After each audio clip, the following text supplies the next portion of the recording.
this meeting. Could everyone please start by rising for the Pledge of Allegiance? I pledge allegiance to the flag of the United States of America and to the republic for which it stands, one nation, under God, indivisible, with liberty and justice for all.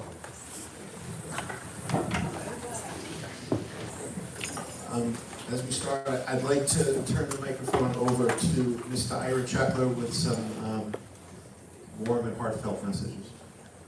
Thanks, sir. Welcome, everybody.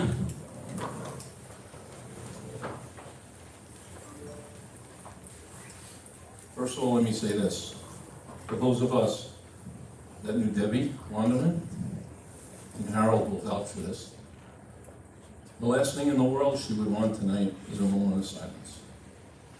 Debbie was the antithesis of silence, and she loved being the antithesis of silence. If she were here tonight, she'd insist on a marching band playing blasting music, and in fact having all of us get up and dance.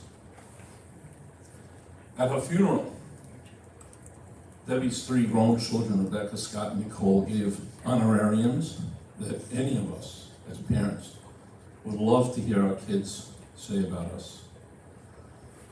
Her daughter Nicole knew for a fact that her mom would have wanted her to come up at the podium and just talk about how absolutely fantastic Debbie was.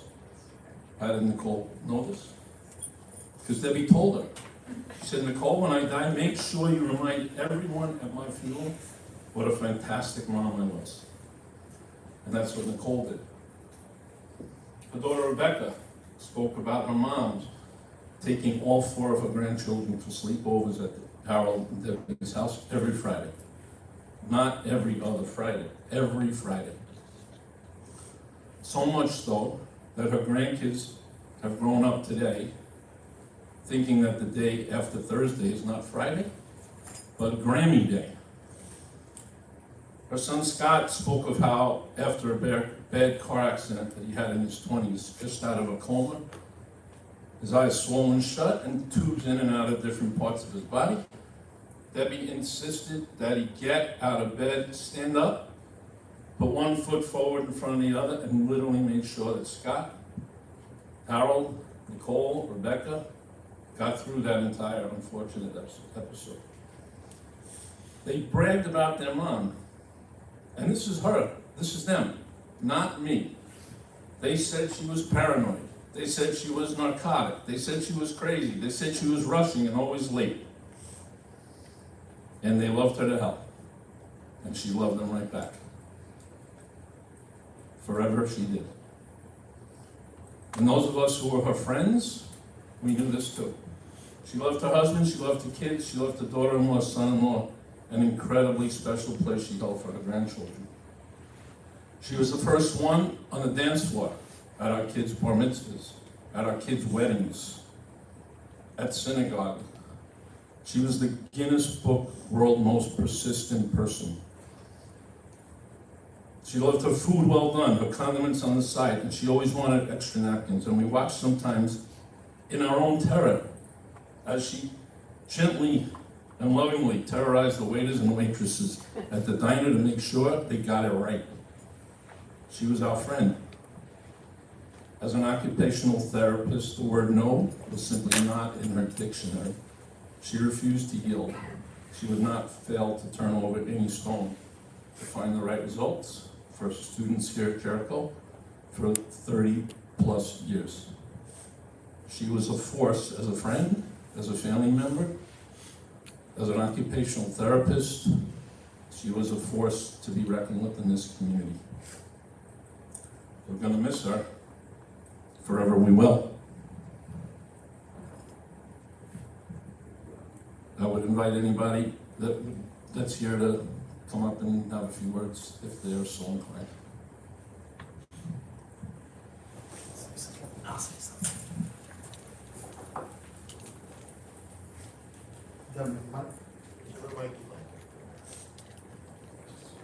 Wait, hold on a second. Yeah. Okay, you're fine. So, for those of you who don't know, Debbie worked across the elementary schools. Test, okay. I had the pleasure of working with her at Jackson. And so for the 7 years that I was there, I got a chance to work with her.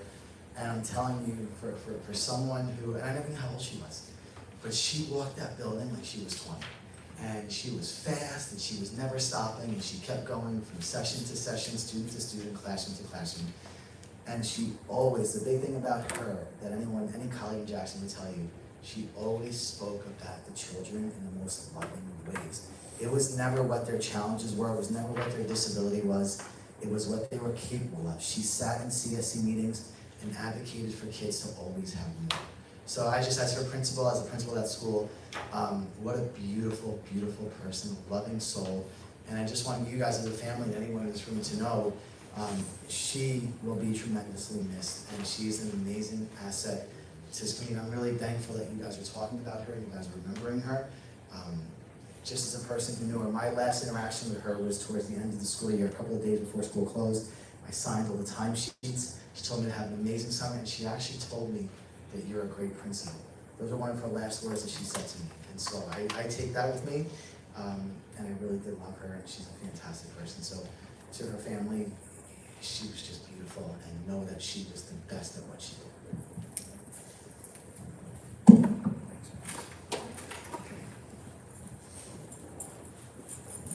Thank you, Mr. Chekla. Thank you, Ms. Dr. Rivera. As Dr. Rivera said, Ms. Swanman worked across all 3 of our elementary schools for a couple of decades. 30 years. And, Almost 30. years. and hundreds and hundreds of students that passed through Jericho during this time. Thousands of kids, her husband tells me, thousands of kids over that time. So thank you very much for talking about her. Okay. Let's move right into the superintendent's report for presentations. We'll do minutes afterwards. As everyone knows, we introduced Dr. Kravitz. As everyone here knows, anyone watching at home is paying attention. U.S. News and World Report, thank you very much for coming. U.S. News and World Report put out their annual high school rankings this past week, and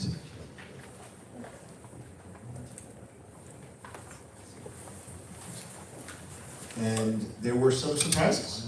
And to explain the discrepancies, skewness, mistakes in those numbers, I'm turning the microphone over to our superintendent, Dr. Kravitz, to walk through that. Good evening, everyone. Thank you for joining us this evening, and for those of you who are listening online. So the ranking that changed, our outcomes tell the full story of what's going on here in Jericho. So yes, as Mr. Perlman had mentioned, you can see these are our neighboring towns as well, of where our rankings were in 2025, 2026, and 26, 27. So the drop was almost 3,851 spots. Nationwide. Nationwide, right, in the national rankings, just to be clear, national rankings. So why did our rankings go down? This year's U.S. News and World Report Best High School Rankings were affected by missing advanced placement participation and performance data for schools in New York. So in 2 areas, the highlighted terms, college readiness and college curriculum breadth, they make up 40% of the score. So college readiness is the measures how many students participate in college level AP exams and how successfully they perform on them. And the breadth of that college curriculum, this measures whether students are successfully completing college level work across multiple academic areas. So in our case, how many students are taking multiple academic areas in AP? So if you're taking AP Biology as well as AP Language and Literature. So we went back and showed in time, in 2023, 85% of our students scored 3+ in one area, 2 areas, 3 areas, and 4 areas, 45% in 2023. And here you can see in 2025, 55% of our students, which is huge compared to other schools, huge. This is a significant, removal of this data affects our scores significantly. As far as actual numbers and not percentages, you'll even see the growth in what we're seeing. The numbers are growing every year, and we would continue as we get our 2026 final data, and we'll be able to present that in the next month. you'll see there's still been an increase every year. We are moving forward, getting more and more kids involved, and that's a credit to all of the faculty members and the advisement that's going on to make sure all of the students are taking those college-ready/AP classes. So why did New York State choose to withhold AP data? So the official statement that we have received is the New York State Education Department takes data privacy matters seriously, protecting educational data in accordance with state law, outranks the for-profit use of the data by U.S. News and World Report. New York State's AP participation data is collected to reflect student achievement in rigorous coursework, not to serve as a data source for a media outlet's proprietary methodology. New York is committed to transparency and makes educational data, including AP, cut off. Clearly, that's the problem. Now, some people have asked about what about the other schools? IB, International Baccalaureate classes, were counted in those scores. So where we would receive a 0 and 40%, some of the other neighboring districts who offer International Baccalaureate classes received points in that area. Again, affects us. So while our ranking may have changed, the excellence behind the numbers did not. We are still performing better than almost everyone in our area and across the state. And that's reflected even in our proficiency rates. And just when I look at a school district, I am in day 413, and I recognize over the last day and a half, we had 185 students, if I'm not mistaken, Dr. Provenzano here, 185 students retaking the exam in Earth Space to make sure that they were getting mastery. 185 of our students were here. That's a lot. That's a lot. Our kids are striving to be the best, and taking that recognition out of our ranking is unacceptable. Are there any questions? What's next? You can read in the paper. I know Mr. Goodstad, our board counsel, has reached out to the State Department of Education. A lot of my colleagues in other districts around have reached out. We've spoken to our local superintendent, Larry Levin. We are concerned that this is an unfair and unjust to not reflective of what's going on in Nassau County and in particular Jericho Public Schools.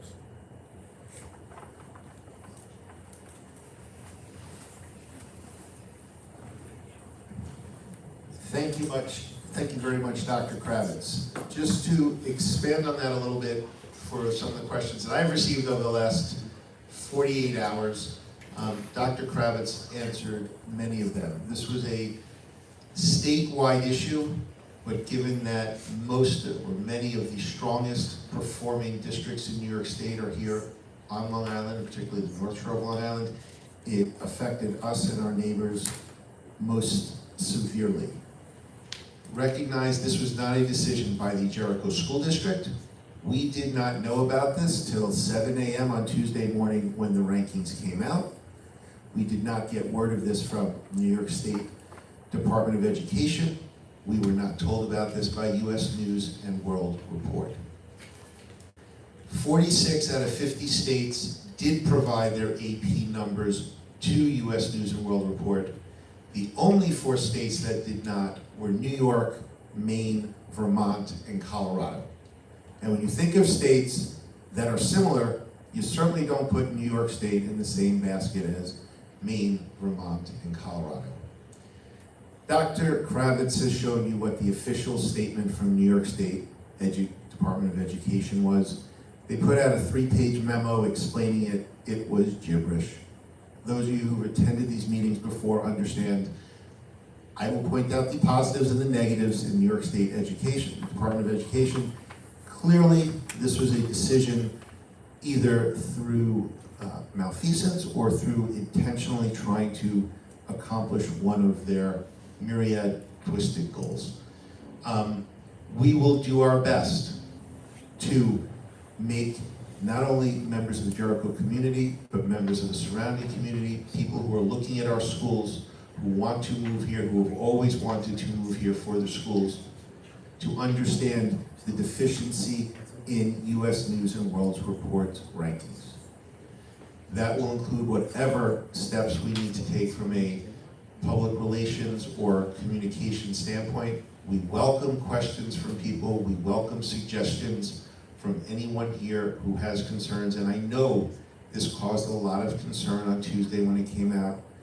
I believe from conversations I've had, many people here have started to understand what happened, why it happened, and as Dr. Kravitz very effectively just communicated, the quality of the Jericho education improves every year. It improved from last year's data to this year's data, and will improve to next year's data. And we expect to continue to deliver exactly what we have always promised to deliver, which is the best education, open enrollment, high school, middle school, elementary school in New York State and across the country. Do any of my fellow board members or anyone in administration have anything else to add? And Dr. Kravitz knows I'm being guarded in what I'm saying about the New York State Department of Education's motives in some of this. Any questions? Has anyone, just because this is an important topic, has anyone received any texts or questions or emails? As you know where to reach us, boe@jerichoschools.org. If you have questions about this, need any clarifications, we are always happy to answer those questions. Dr. Kravitz, do you have anything else to add as part of the superintendent's report this evening? Dr. Kravitz is mentioning the Bronx High School of Science, which I believe went from like top 5 to 24 in the state. Stuyvesant went from top 5 in the state to 22, and I think those are the two sort of pillars of the New York City public education system, the same way Jericho is the pillar of the Long Island education system. We will move on for that. We will hopefully put this behind us. And look, we are speaking and trying to understand how this decision gets redone. And by the way, yes, New York State Department of Education is primarily, we believe, at fault. The U.S. News and World Report certainly could have reached out to us, and we would be happy to provide them whatever data they would like. Is that correct, Mr. Goodstead? We'd be able to do that? Let the record show Mr. Goodstead is hesitantly shaking his head up and down in the affirmative. Perfect. Without anything else, we will move on further. Recommended action. Be it resolved, the Board of Education make any necessary corrections and move the approval of the minutes of the regular meeting dated June 18th, 2026, the reorganization meeting dated July 8th, the regular meeting dated July 8th, and the regular meeting dated August 10th, 2026. Do I have a motion? I don't have a lot of choices tonight, folks. Do I have a motion? Thank you, Dr. Balachandra. And I will have to second it, because as Mr. Chekla perfectly points out, he was not part of the June 18th meeting. So I will second that. So why don't we do this so we can actually get it. Let's take a separate vote on the June 18th meeting. All in favor of we can't approve the minutes. Yeah, no. Oh, you can't? Oh, I gotcha. Okay, so then we will move them all together. All in favor of approving the minutes for those 4 meetings, please raise your hand. Aye, 3-0. Thank you very much.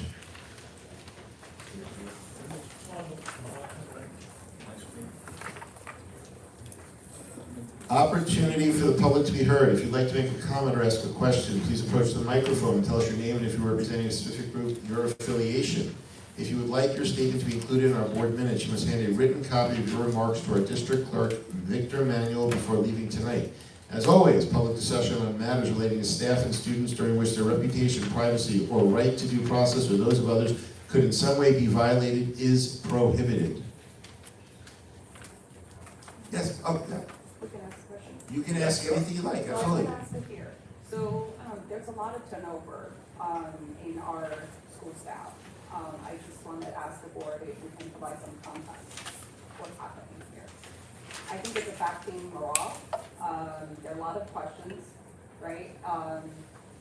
Putting the ranking aside, let's just talk about something that's happening actually in our school that's actually going to impact the performance, right? So I just wanted the board to provide some explanation.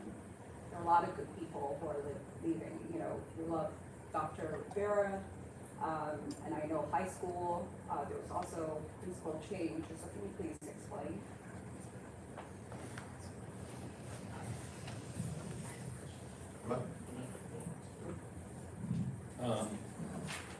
So, in the first scenario, and there's a few apparent reasons for the turnover.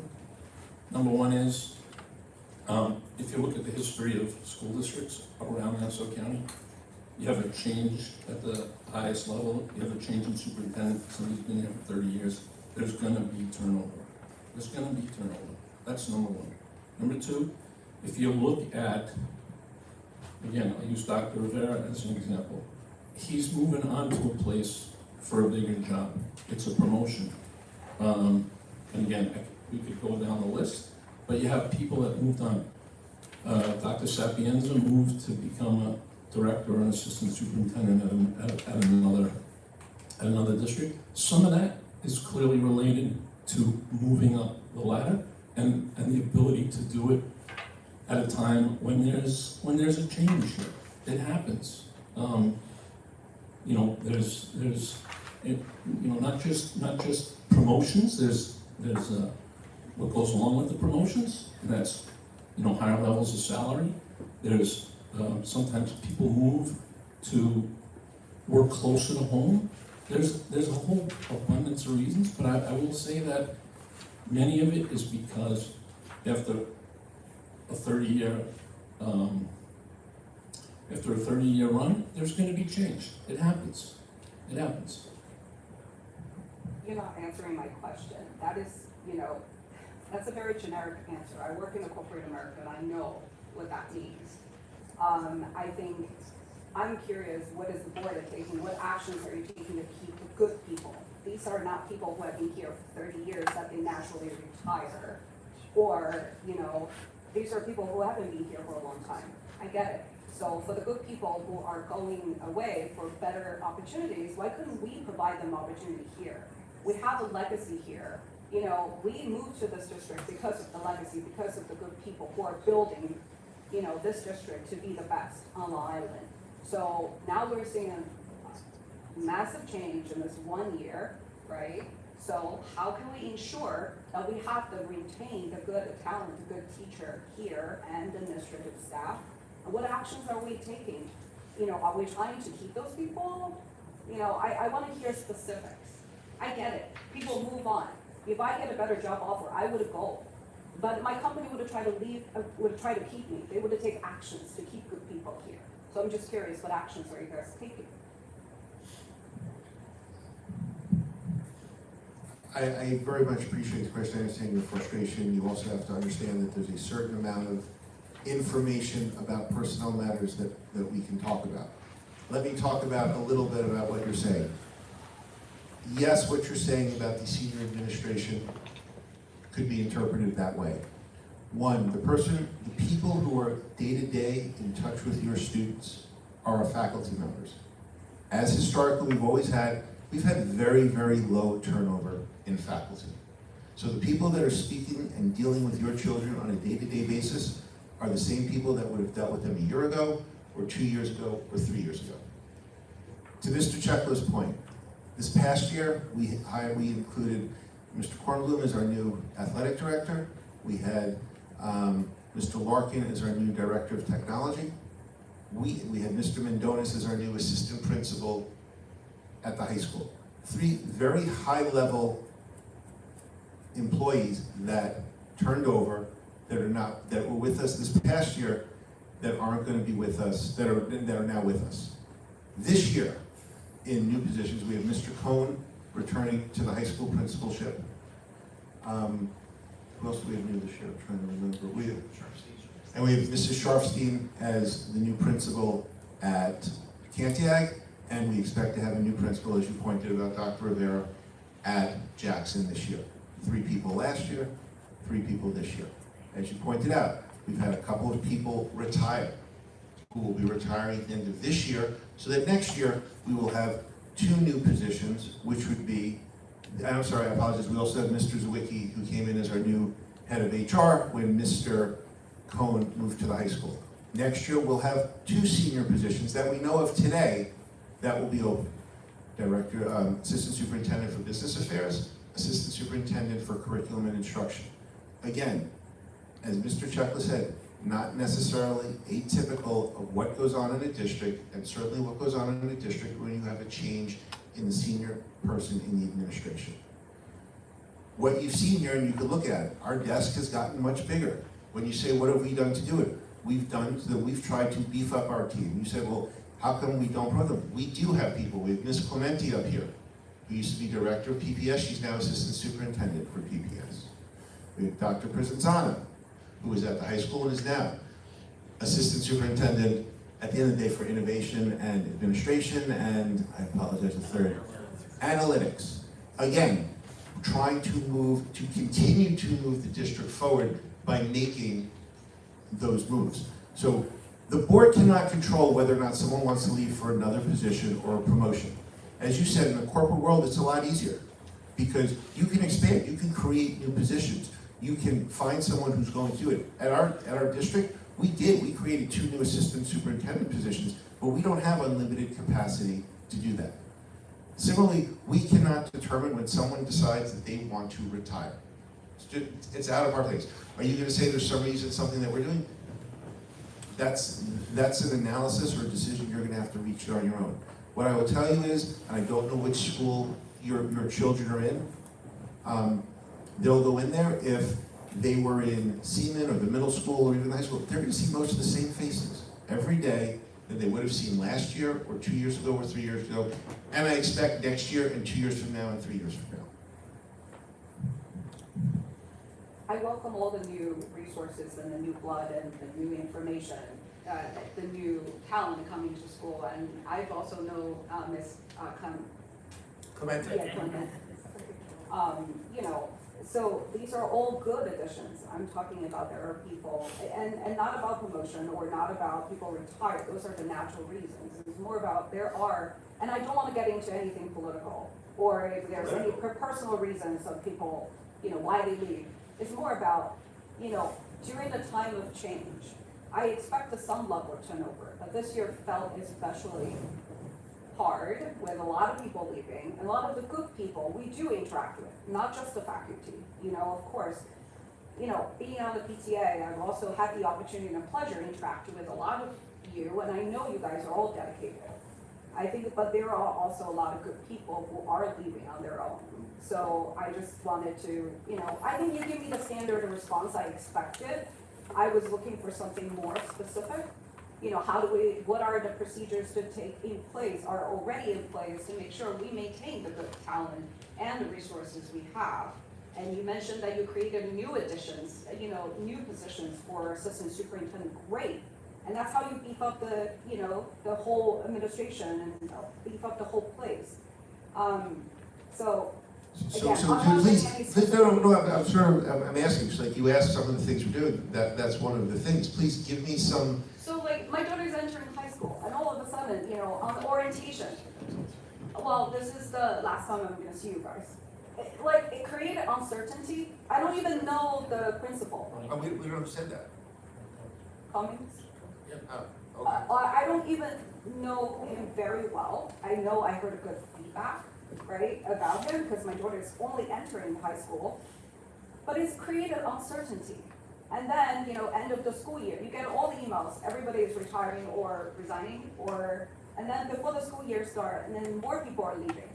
It's the cascade of things, creating uncertainty and affecting the morale. There are discussions in different groups.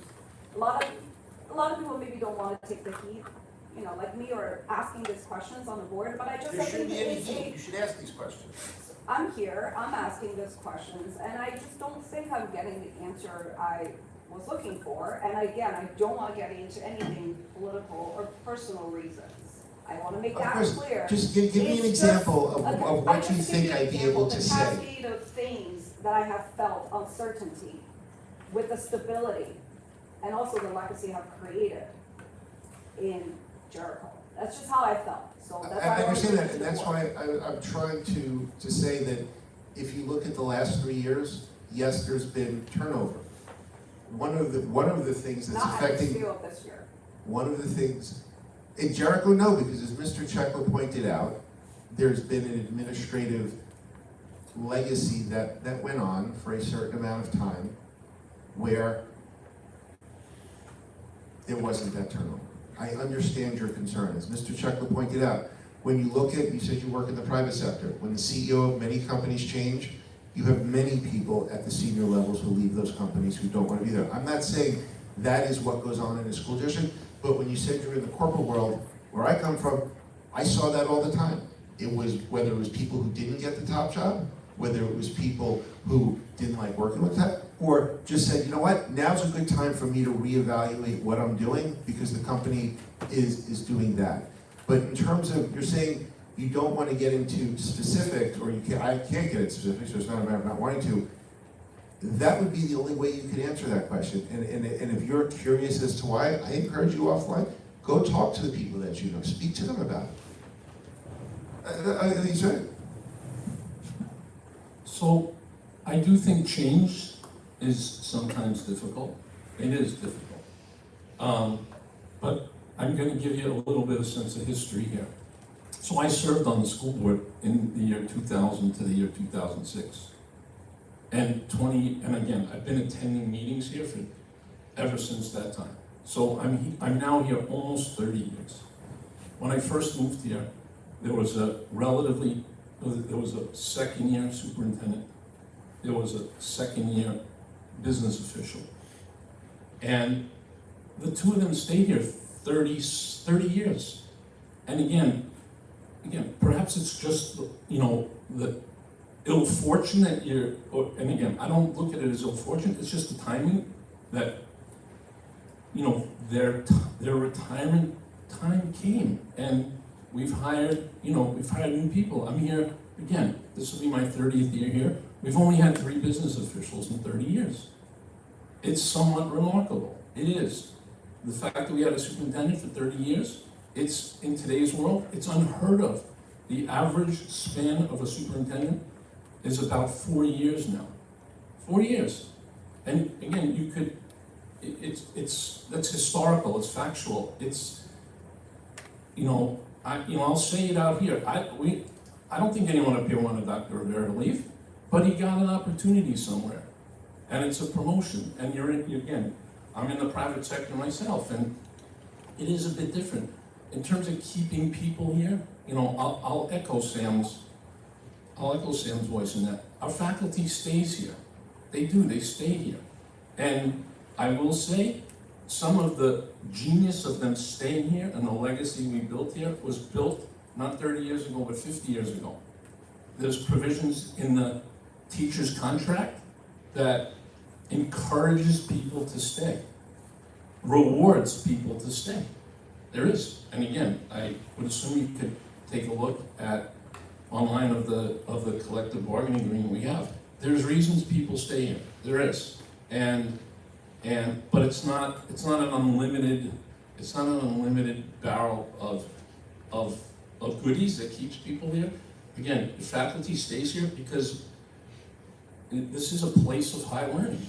And if you're in the private sector, you want to be at the top spot. You want to be the 1927 Yankees. And for my 30 years here, we have been that. And there's no reason to think that the people up here, there's no reason to think we don't want to stay that way. But again, some of it is timing. There's nothing, I can assure you, there's nothing political on this table about this. Nothing. Really nothing. And again, I am putting a little sense of history on that I have been here at meetings for 30 years. And, I assure you, we, as your representatives, we want this place to keep its legacy. And again, I think I am living proof that as a community member here, I care about this place, and I do want that legacy to continue. And we welcome the questions. We do. Don't feel hesitant at all. Don't, because we're 5 people, and we could use all the help we can get.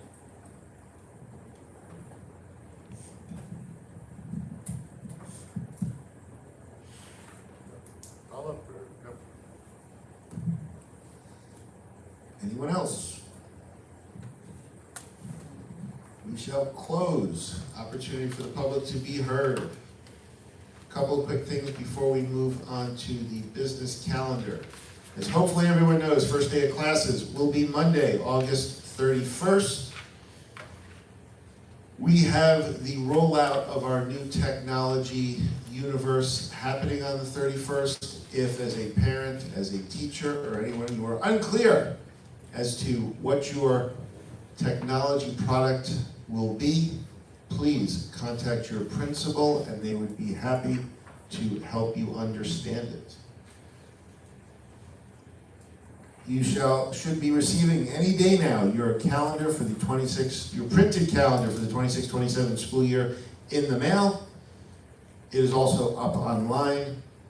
People may have read recently about the Propel project. We've had the Propel people here to present.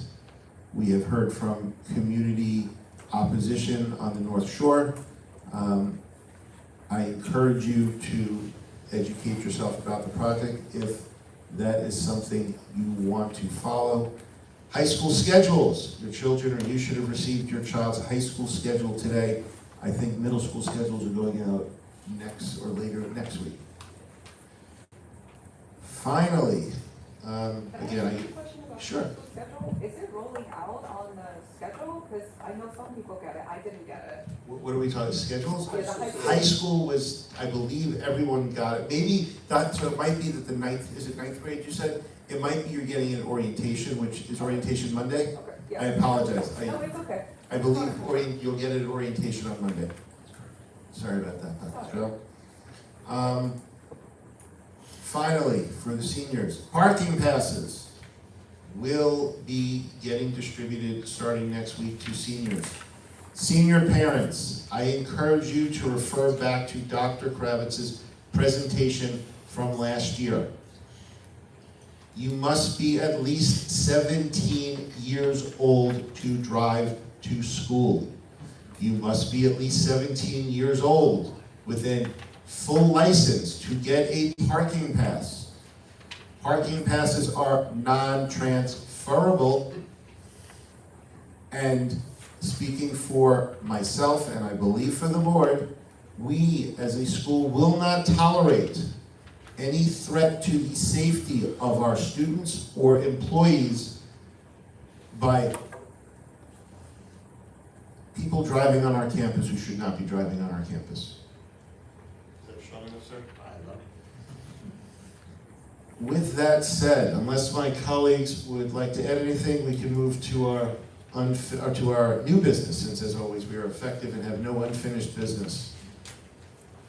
Recommended motion, be resolved, the Board of Education approves changing the date of the June 3rd, 2027 Board of Education meeting to June 10th, 2027. Do I have a motion? Thank you, Mr. Chekla. Second, thank you, Dr. Balachandra. Any discussion? All in favor? Be resolved, the Board of Education adopts the special education district plan for the 26 through 28 school years as shown in the attached. Do I have a motion? Thank you, Mr. Chekla. Second, thank you, Dr. Balachandra. Any discussion? This is something that's included in the board package. As you can tell, it gets updated every 2 years. Any questions should be directed to our Assistant Superintendent for PPS, Mrs. Desiree Clemente. All in favor?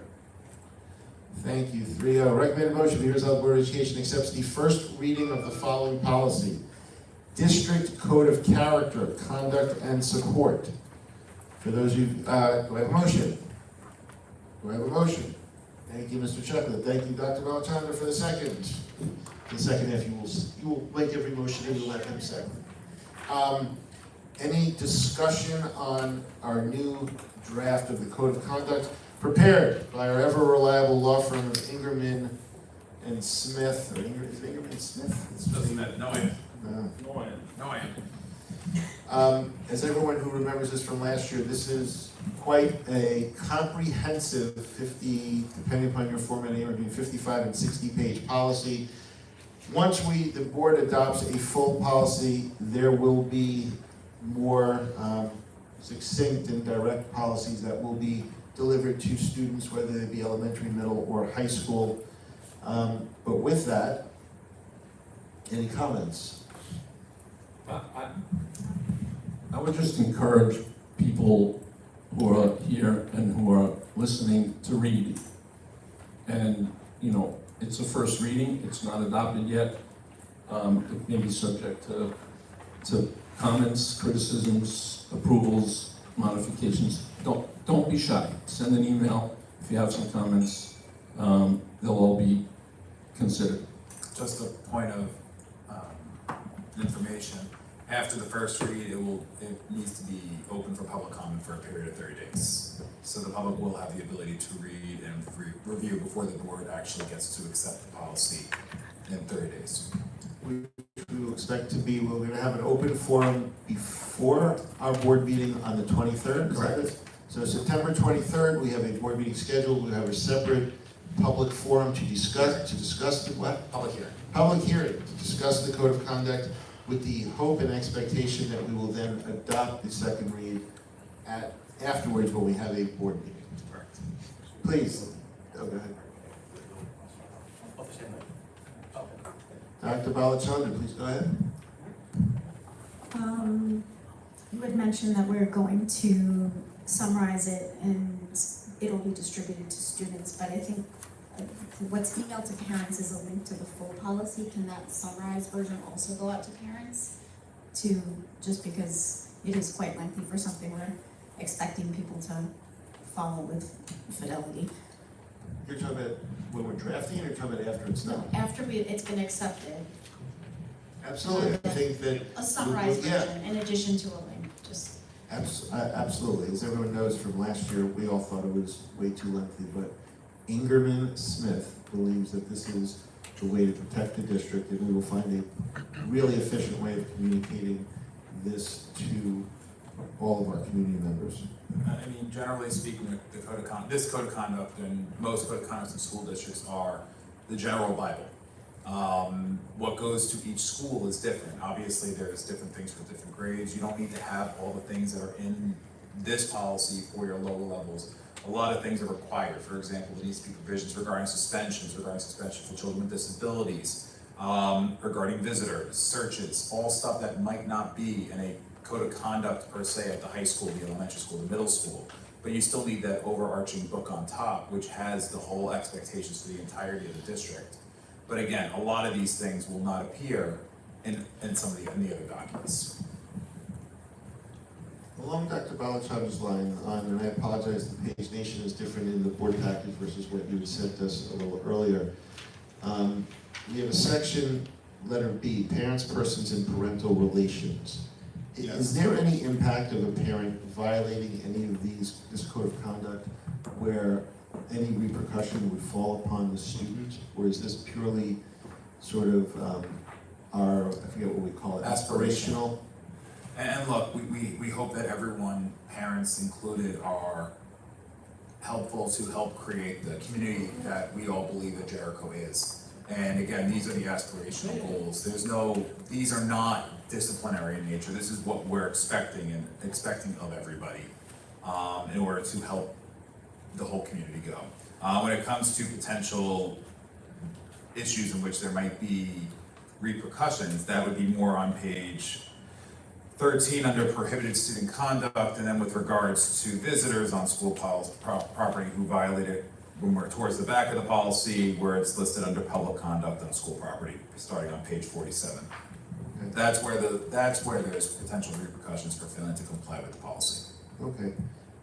Page 8, all school district personnel, we named just about everybody there except for administrators. Am I missing that for a reason, or is there a reason why school personnel, including blah, blah, blah, blah, blah, everything in there except for administrators?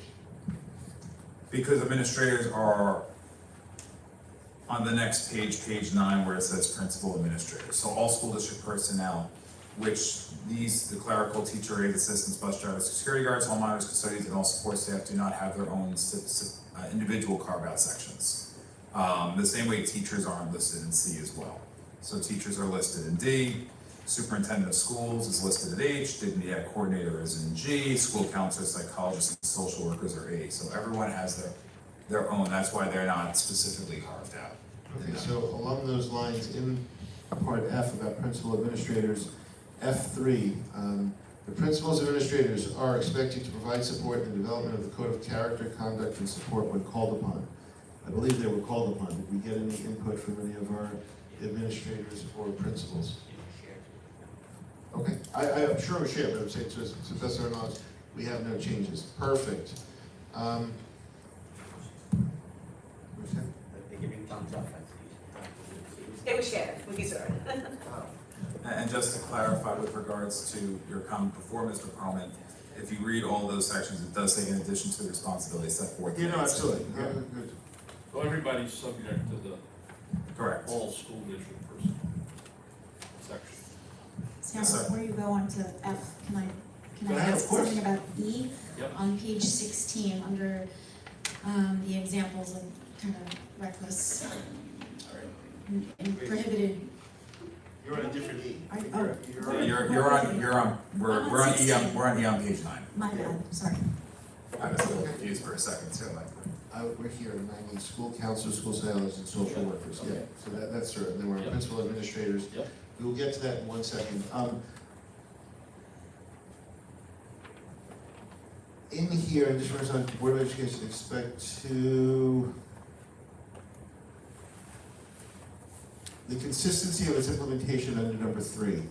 I want to stress the fact that I still have real concerns about page 11, Board of Education. In addition to responsibilities set forth in ANC, is expected to adopt and review, examine the code of conduct, evaluate the code's effectiveness.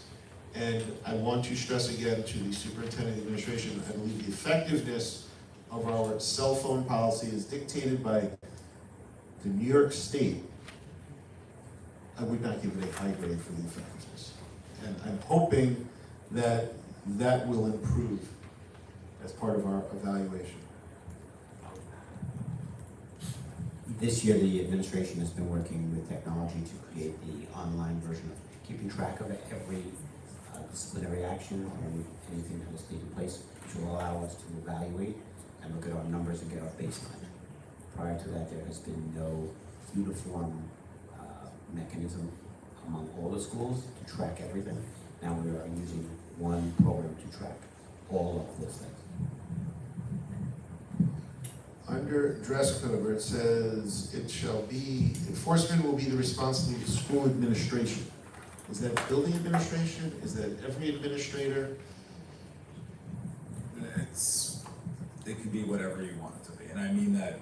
I understand that, so it's really directed at It's administration. really, yes, really, it's, So we are working on all of our code of conduct and rules and regulations. In fact, this past Tuesday, we actually had Ingham and Smith present to all our administrators about code of conduct, discipline, DASA, how to run the investigations, how to investigate anything, and restorative practices. All of that was done for about 2 hours by. I could have gone longer. But all the administrators sat there, some slept, but most of them, just kidding.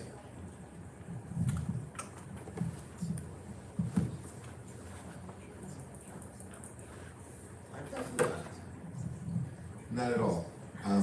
Mr. Perlman, if you want, you can sit through my training if you want next time. I would love to, I didn't get the invitation. This will get sort of, I'm asking the question because I'd like to understand. Dress code. Are there public schools where they have more restrictive dress codes than this? Or that are not charter schools where they make you wear a shirt and tie?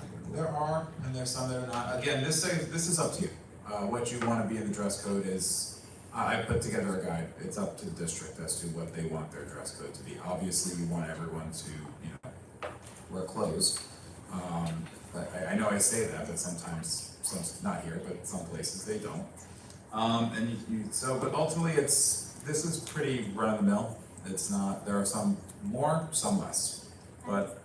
Very in line with what we had last time as well. Yeah. And I agree, and I think I was to the right of where we were last time, so. Not to get political like the lady was talking about, just sort of to the, a little more conservative in the dress area than what it was. I just want to clarify, in that last item on that page 12, any item that obscures the face or ears, so that now we're back to banning hoods. Is that correct? Just want to make sure, because I think at one point we allowed hoods, that was a point of contention. You were saying for like sensory purposes. That's for, then you could say, then it goes back to Mrs. Clemente's area of that, but I was very anti-hood, so I was very happy to see this. I just want to make sure people knew. Would this be considered a gender-neutral dress code? I would say so. Should it be gender-neutral? Does it have to, by law, be gender-neutral? I'm not looking to rewrite it tonight. I'm just trying to understand for future generations. I'm not quite sure I understand the question. Can you have a section? Gentlemen will be required to dress this way. Ladies will be required to dress this way. I would strongly advise against that. Okay. Then can you explain to me, any clothing that reveals visible undergarments, though visible straps on shoulders are allowed? Can you explain that clause to me?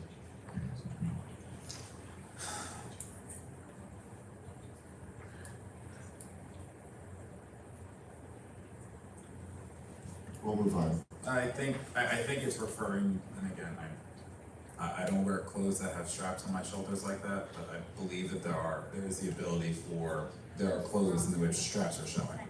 Oh, no, and that's what I'm saying, so it sort of becomes, it's not gender neutral. I mean, it is gender neutral, but here we're making gender specific exceptions. That's not entirely true. For example, again, if a student wears a undershirt that has, it is gender neutral. Okay. Prohibited student conduct on the next page. Can I just ask one? Are hats now allowed?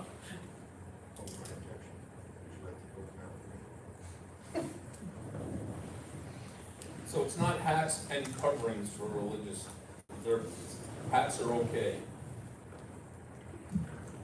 Again, this is a district decision. That's not, I put I together. got another anti-hat vote? Wow, this is really getting good. We're gonna see how this goes. Under prohibited student conduct on the next page, the second paragraph is all wrong. It does not reflect the cell phone or electronics policy that is in our school district currently. Where are you, Sam? Under prohibited student conduct, probably page 13. I'm on page 13. Yeah, second paragraph, during instructional time, students are only permitted to use mobile devices in the high school cafeteria, the high school library, the middle school cafeteria, hallway, and only during lunch periods. I'll align it to the policy. That is all out. That's not what we're talking about. We're almost at your part E. Incidents where parents went to school. Can the superintendent just talk about the top of page 14? All violations apply to student behavior in school, on school property, on school buses, and at school functions, and student behavior off property where such acts create or would foreseeably create a risk of substantial disruption within the school environment, or where it is foreseeable that the acts might reach school property. Could you please talk about, given that we've had certain instances where parents have looked to the school district to resolve instances outside the school? There has to be a nexus with the school district. For example, if a student is at a fight that started with an argument in the classroom and then led to a Saturday night fight, that's the nexus that way. If on Saturday night, two students are at a party and they say, I'm going to fight you on Monday morning in gym class, that's the nexus to school. If there's nothing mentioned, there's no nexus there. So there always has to be something related to school for the school district to get involved. Perfect. If you didn't know, now you know. So Sam, let me just say one thing. I've served as a hearing officer in student discipline cases. And you could imagine the chaos when two friends get in a fight on Friday afternoon on their way home from school, and on the weekend, I'm gonna kill you when we get to lunchtime on Monday. Seemingly an innocent claim, but yet go to the middle school lunchroom after that's been on social media, where it's been on emails, and it does cause disruption in the school will ordinarily get involved. Thank you. Using vulgar or abusive language, cursing or swearing, is that just in general, or is that directed at somebody? In all seriousness, someone stubs their toe and says an expletive. Are we really saying this is going to violate our code of conduct? It just says they may be subject. It doesn't say they will be subject. Got it, perfect. Engaging in conduct that is violent. Number one, committing an act of violence. I assume this means only on school property. Well, yes, I mean, we are, school districts can only control what occurs on school property or has a connection with school. There's been a lot of times people look towards school districts to try to deal with a lot of conduct that occurs that they really have no control over. In which if something occurs off school property on a Saturday night, there is recourse. If there is a fight on school, if there's a fight at a house party, it's law enforcement. Okay. And then under D6, intentionally damaging or destroying the personal property of a student, teacher, or administrator. Only because this was pointed out to me by a parent. One student takes the other student's computer and defaces it. Are we saying the school now has an ability to punish student A for defacing student B's property? Does it occur on school property? Yes. Sure.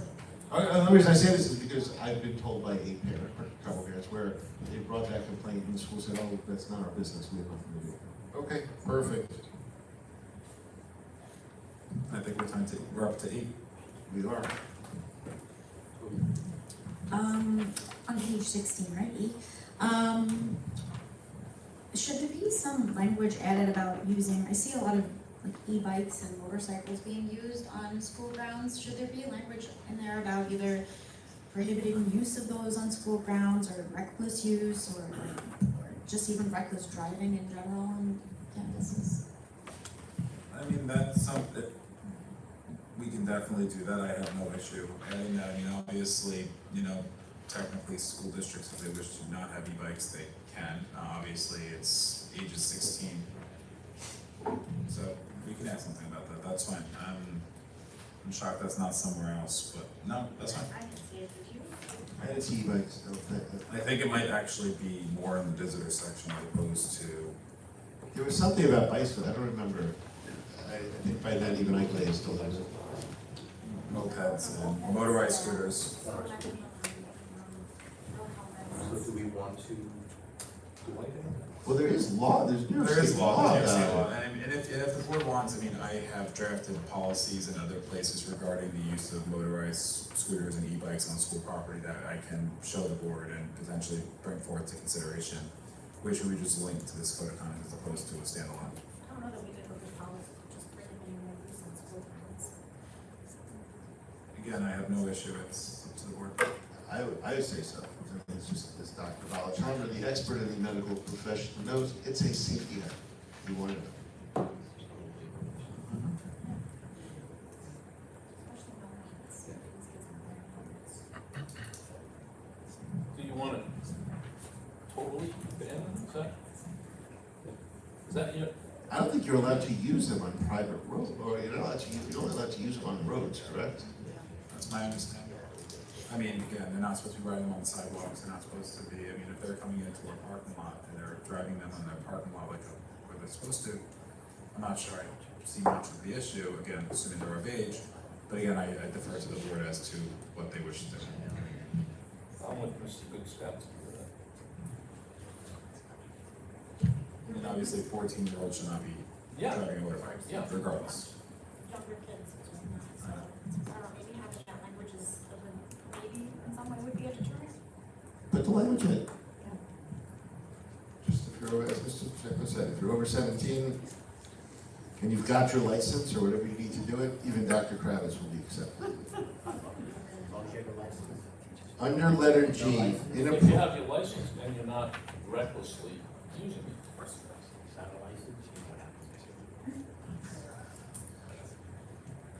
inappropriate use of ChatGPT or artificial intelligence. Can we just take out ChatGPT and just make it artificial intelligence? Absolutely.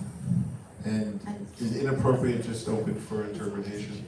I was gonna say, should we link to our policy on AI, I think there needs to either be a link to that, or we should be spelling out exactly what is prohibited, just as I think we're using it I a like lot. the policy. And yes, I mean, again, this whole policy is subjective when it comes to what is a violation versus what is not. I think I said it on Tuesday during the presentation, 5 people could look at the same thing and have 5 different interpretations. So really, it is subjective. It's what's inappropriate. what's inappropriate to me is different than inappropriate to you, to Mr. Shekla, to Dr. Balchandra. It's all different, so it's really just gonna be the applications of each building and how they interpret the code. I'm more concerned about the indecent exposure. I'm sorry, what did we plan with the e-bikes in the road for us students? That if you're of age and licensed or whatever requirements you have, you can use them on our roads, but you can't use them on When the you say our sidewalk. roads, we Probably like the road, you can't go up on the sidewalk with it. You can't- I mean, I guess what I'm hearing from Mr. Gustav's checklist is we have no basis for really. You have a basis for your property for Yeah, I whatever. thought it was just not on our property. Yeah, you have the basis to do whatever you want. Only It's because just- a lot of it's times your- the parking lots will have the larger pebbles or whatever, and Speed bumps too. speed bumps, I just think it's not safe to have those types of scooters or e-bikes. Yes, please, go ahead. Just so you know, there is no law in New York State on any licenses for So anyone can operate one? Over the age of 60. Okay, so there is a law, so there's some law. You have to be 16, no license. But there's no licensing, you have to be 16. Just for the liability, I just feel like we should honor I have no issue with that at all. I just don't, do we have kids driving these onto our property? Does anyone know? They're becoming more and more out there with kids, and if we at least have it in our policy, God forbid a child gets hurt, at least we have something to defend that, according to our policy, we don't allow it. Anybody object to that? Administration, lawyers? I think we have to enforce that though. Agreed. Isn't that the whole problem with our whole code of conduct? Well, again, if you. You can enforce it, but you can have someone that isn't even part of our school drive up. Yeah, Again, if no, I get it, In our policy, at least we have that to say, you're not supposed to be Do driving. we have to have a sign saying no scooters, e-bikes, or whatever at each of the entrances? Mr. Kudstead's laughing as if, yes, we should. Would it be a bad thing? People don't know if they don't see it. Make it so, number one. So, I think that, so Joe, you think the use of them is spreading? Yeah. Is that it? I do, Yeah. Yeah, definitely. It's not here, it's They're everywhere. becoming a lot more common. yeah, no, I'm just curious, again, because we're located in And the only, we're located in a little different geographic position here off of major highways. We're not. I've we're not- witnessed more this summer. Yeah. The kids with the e-bikes doing wheelies. Yeah, no, And that's what I'm afraid of, especially if the parking lot's empty. No, that, I agree totally with you. After hours, Mr. After Chair, you're hours, also that would five, be a you're bad also place. 5 school buildings. There are 4 technically, but this is one joint. You have 3 elementary schools that are not right in between 106 and 107. yeah, So this applies to the entirety of your property, not just Yeah. this building, which I agree with you, it's not easy to get to without crossing 106, 107, and chances are those kids aren't going on 106, 107 to get here on their motorbikes. well, you gotta cross over them at least, it's the only way to get here. But again, I would assume the use of the elementary schools is not, it's gonna be more after hours. But this Parking lots. policy also applies to after hours. Yeah. It's on the property regardless of, it's a whole point. Does anyone see that it becomes a primary mode of transportation for? I wouldn't say it's primary, but I think, again, it's becoming a lot more common. And No, I no, know I this just- summer, I witnessed more than any other summer, the kids just doing the wheelies. They don't need to get it. We have busing. Yeah. We have busing. If I can, Yeah. there was an incident. Can you introduce yourself, please? There was an incident at Jackson, unfortunately, after hours, in Yeah. an evening where a child riding an electric scooter, not paying attention, another kid was there on the Yeah. grounds and crashed into the child. Luckily, the child didn't get too hurt. Yeah. They were injured enough that the parent reached out to us. Unfortunately, we didn't have it in that Yeah. spot on camera, but it is an issue, and we see it throughout, so.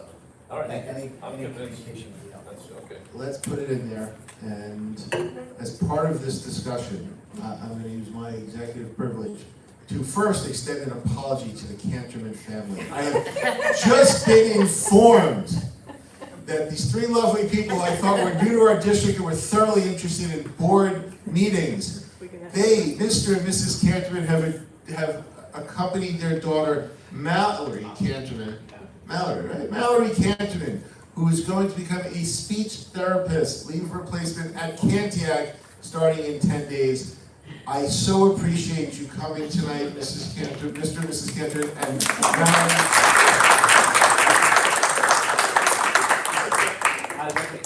blame him. Oh, wait, Cantiac, graduate. What year, if you want? If you don't want to say, it's okay. There's 5 of them, so hold your breath. 5 brothers or 5? I don't need all of them. I just heard right here. I'll see the brothers here. Is I was there 50 Is years. Cindy Cannon your sister? She is. All right, so I know her socially. And I know, I guess your brother lives Gary. on Orange? Saratoga. Saratoga, yeah, okay. Now we Even really feel bad. Now we even really more of feel a welcome, She's even more of a 8, 10, and welcome. goes through Cantiac. When I graduated high school 39 years ago, so you can figure out where I was. So you could have helped us out. There was turnover back then. You sat there so quietly. Oh, you could have helped us out. You sat there like a You shtummy. did a great job. Well, we have to vote. Well, how do I table this and move on to approving Mrs. Cantor? Miss Cantiac, I already teach him 4 I said that.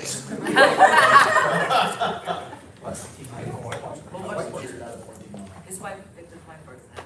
Oh. Kathy Manuel. Over there. Oh, yeah? What school? So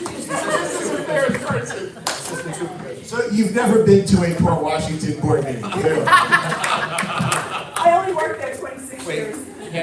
Has there been any turnover in the 26 years you've been in Port Washington?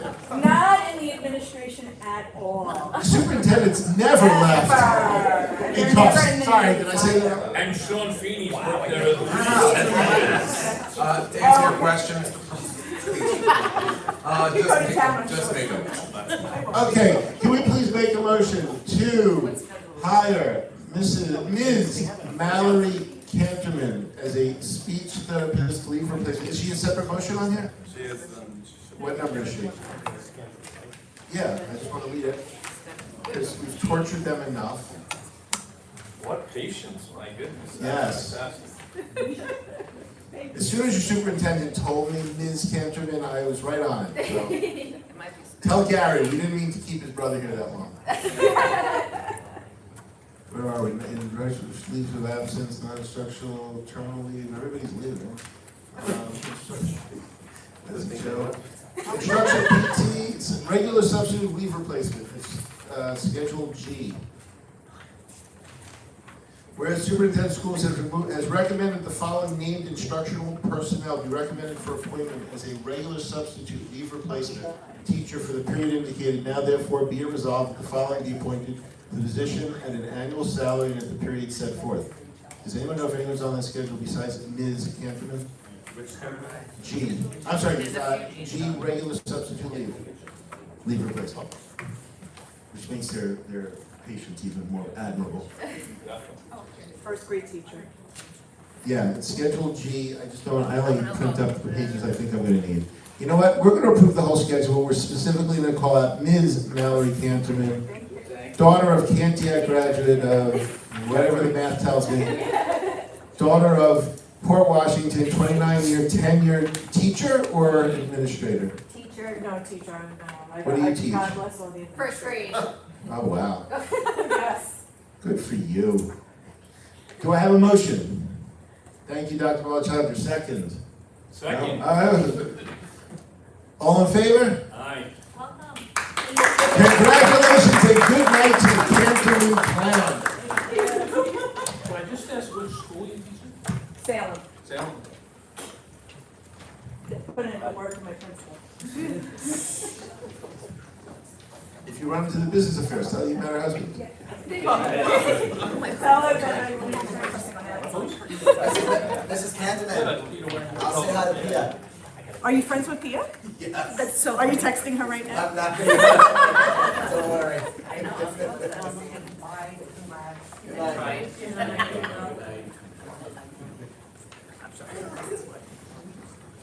Okay, with that interlude, we actually now move on to section K, which is an important question. Yeah.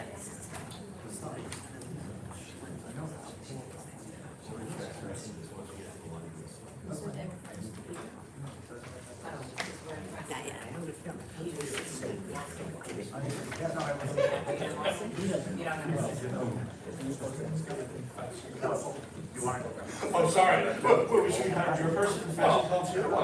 I mean, Looks like they should play for some pinky ring. You really look like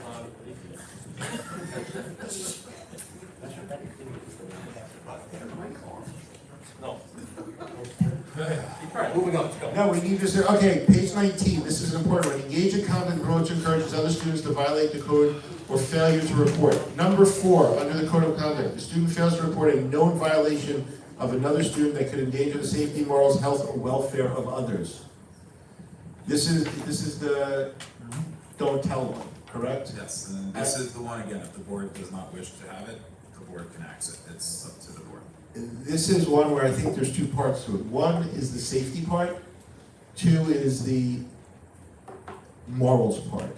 And, because I think this is the one where you say, yeah, if you know someone has brought a weapon into school, I sort of am inclined to say, yes, you should report that. If we're now going to hold every student responsible for reporting every cheater in the school, I have an issue with that until we solve the cheating problem. Because we're going to be, we're not punishing the cheaters now, we're going to punish people who aren't reporting. No, but Sam, so you just said if somebody has a gun in school, you think they should report? Should or must? Should. I think, you know, I think it should be must, but I can understand. But here it just says must. I don't. No, I'm just, yeah. Must? So there are consequences for the? What if it endangers the safety or well-being? Yeah, the person, yeah, it might endanger the person who may want to report it. I'm afraid to report it, because I think, oh, Mr. Radishwar, Yeah. still without a microphone. Yeah. Don't say anything. But can't get over. what do you think of this, with this provision about, basically it says, it shall be considered a violation of the code, even if the student is not involved in the underlying conduct, if the student fails to report a known violation of another student that could endanger the safety, morals, health, or welfare of others. I would say keep it at should solely because if it does endanger the well-being of the person reporting it, like, we're talking about if you see someone with a weapon at school, right? Well, that's the most extreme example, Yeah, I but think. I think because it can endanger you if you do go out and try to report the issue. Like, let's say the student who is like a threat for the school sees you doing this, then there's just a target on your back because you're partaking in this rule that if you don't follow, you're going to see consequences. And if you do follow, you don't know what could happen with the student endangering you. Well, I believe we have an anonymous It's not in place. the policy. If it's, There's yeah, no if it's option for anonymous, people confidential. Because I think there's like many scenarios, and like, to me, it's, yes, if someone's standing in front of you with a gun and you're not gonna suddenly call out, hey, so-and-so has a gun if you're sitting in the classroom. If you've known, saw in someone's locker, someone's gym bag, someone's backpack, that they had a knife, that you then went, not while they're there, you then said, oh, great, walked away, and later on, send either to this anonymous tip line, or you see someone of responsibility and say, I think, you know, so-and-so has a knife, or hopefully nothing worse, but something like that. I'm not sure that, I think one of the things that we're trying to teach is responsibility, civic responsibility. And I fully appreciate what Mr. Check was saying. And again, going back to Mr. Goodstat's point, are we really going to punish someone who says, I was afraid for my life because this person had a knife and said, oh, or a gun, and here's a gun, and if you say anything, I will shoot you? I fully believe that the powers that be are not going to say, you know, you did this. But I think the flip side is, I think students should know that that's the right thing to do. Again, I think the cheating part, or something less severe, but when you're talking about really the safety of the school building, unfortunately, I think you do have a responsibility. So student A sees weapon in the locker of student B, and he's on his way to class and he tells his friend, student C, I saw a gun in student A's locker. I'm gonna go tell the principal. Student B tells his buddy, student A, who's got the gun in his locker. Student B's going to tell, he's on his way to the principal's office, or he's gonna tell him after class. I think if we're not gonna punish the kid in that circumstance, I think we should say, yeah, there's a few different words we could use, but I'm afraid that must is a very. Well, by the way, we don't have must or should in there. Yeah. It simply says it's a violation if you don't do that. Again, we're not even talking about the repercussions for that student who doesn't report. We're simply saying it's a violation. Again, as Mr. Goods has pointed out, the school has a huge latitude in what punishment that is that they're going to do. But I think it's incumbent for us to say, look, if you see something like that could have a tremendously negative effect on dozens of people, I don't know what, but it's really, at least have it in there. I mean, later on, it's like, yes, we're not going to suspend it, but think about this one. There's a kid who sees it, doesn't say anything, and the worst scenario happens. You're almost saving the kid from himself, because I fear that kid's gonna spend the next 50 years of their life saying, shit, I should have said something. I understand, but But then we didn't adopt this policy. we have a provision here that says any weapon, alcohol, cannabis, or cannabinoid products, drug paraphernalia, illegal drugs, or illegal substance found in possession of a student shall be confiscated immediately if possible. And then it goes on to say, this should be followed by notification to the parent person in parental relation of the student involved. Like, we're putting less of a burden on this school district than we are on kids. And again, I don't think that's a negative statement, I'm just saying that it's, there's some conditions where must is too high of a boundary. Nothing's stopping you from changing the other section though. No, I get it, yeah. And again, to make it very clear, as drafted, and again, the board has the discretion to change what it wishes. It just says, to Mr. Crumb's point, it just says it's a violation. It doesn't say it's expulsion, suspension, detention even. Yeah. It just says it's a violation. But again, this section, before I get asked the question, because I know it's coming, some do, some don't. Yeah. It's not a perfect science. It's up to you. Some do, some don't. To me, it's really just a safety issue. The morals, the health, or the welfare of others, I think becomes way too open. To me, I'm really just focused on safety. I can live with it, I can live with it. Dr. Malachanda, what's your thoughts on the safety part? Just safety. For safety, it should be us, but I also think that with the must, it would make sense, because at that point, like, even if they don't follow through with it, I'm sure there's a situation that would be explained to the point where their violation should, like, it's not gonna be a big deal, like the repercussions. Ivy, can you turn his microphone on? Yeah. Go ahead. Say again. Just, yeah, same thing, that I think if we do keep it at must, worst case worst, if, let's say, the student does not report it for, like, a threat to themselves, then I think that when it comes to, like, the repercussions and, like, the school deciding what happens with them, obviously the violation won't have as severe consequences if they do have a reasoning behind it. And so by keeping it at must, not only will more students, feel drawn to actually say things, and you're showcasing more safety, but you also get the upside of not having as strong a consequence. Great. So let's take out morals, health, or welfare of others and just leave it safety. You gotta leave with others, but you can get rid of everything between it. Oh, okay, yes, I'm sorry. Safety of others. Perfect. Thank you. Just want to point out, based on our conversation before, at the top of page 20, under expectations for student participation in scholastic athletics and extracurricular activities, there we can punish a student when an incident has occurred off campus. Is that what we're expecting to put in there? It says, the decision may be made to suspend the student from interscholastic athletics and or extracurricular activities until the situation is resolved, whether the incident has a connection to the school district or not.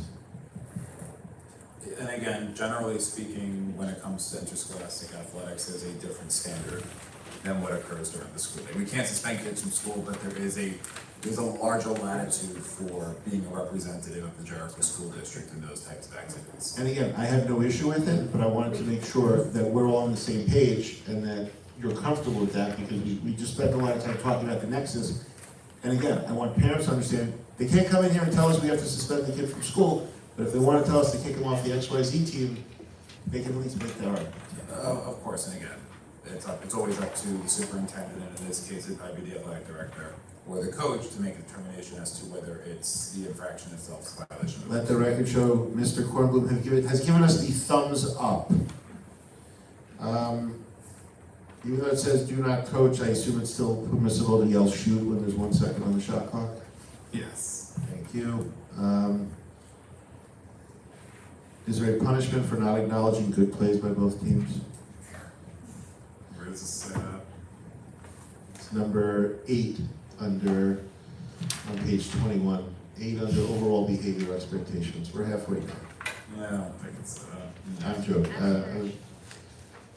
although it's always good to be a good sportsmanship, or have good sportsmanship.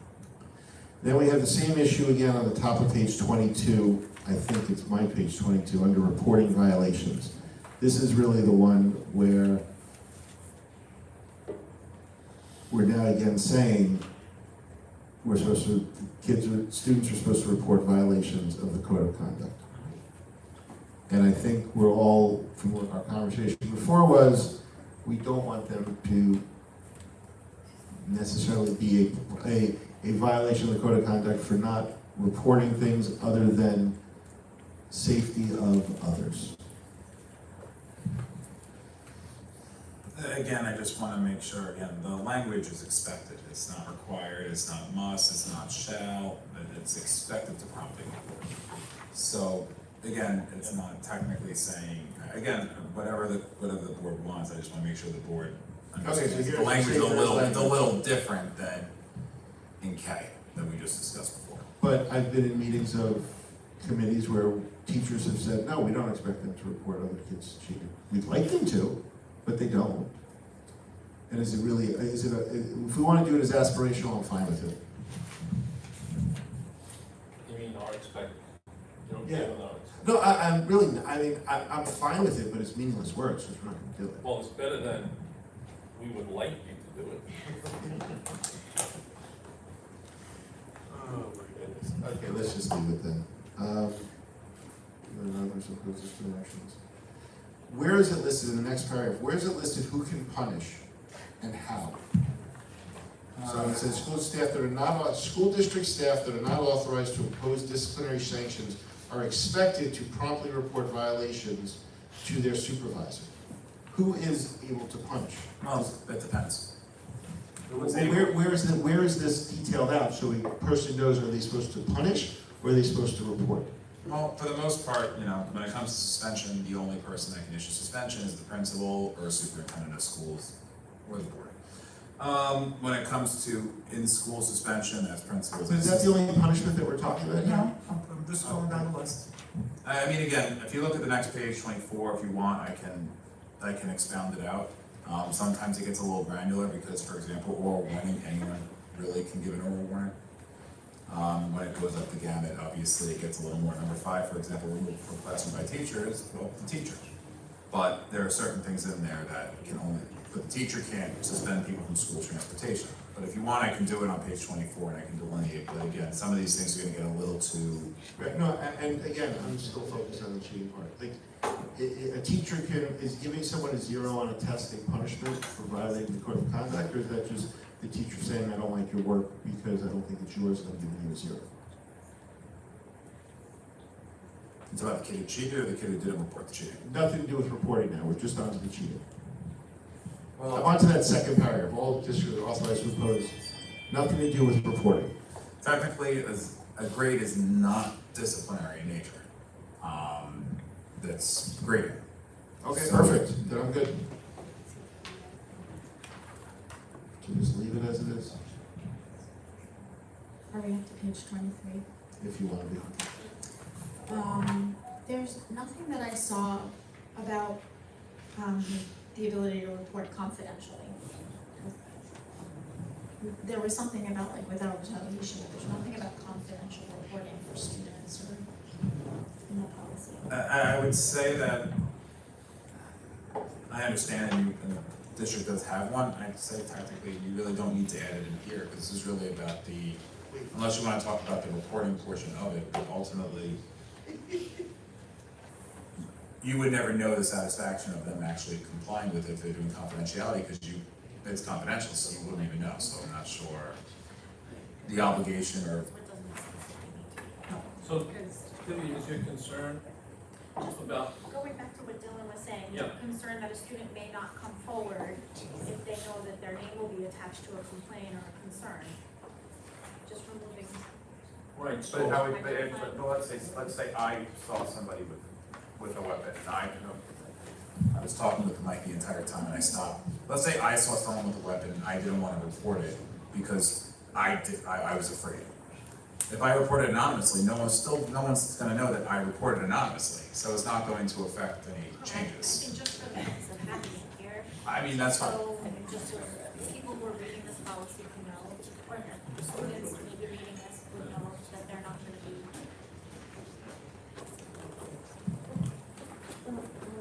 We have to take a pause for a second as Mr. Jericho leaves because you no longer have a quorum.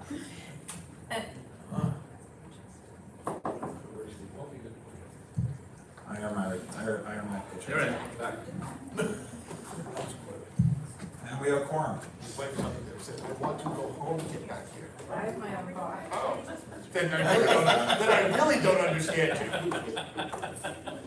I know they don't have that.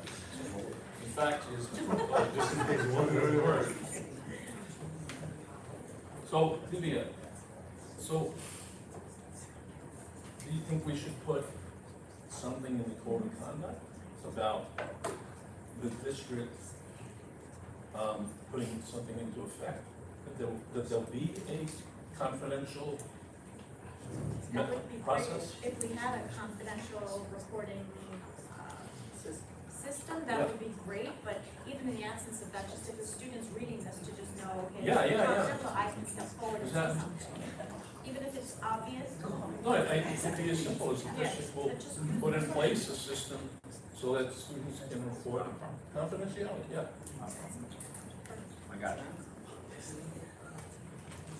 Big bold letters so they can see it. Underline and italicized. Yeah, exactly. Size is 18 font. Gotta catch them all, sorry. What else? Trying to just cut. Do we give detention? Where do we give Yes, detention? yes, we do. Where, when, how often? Is it real? Or is it just a myth that we use to threaten students? I would say it is most often served during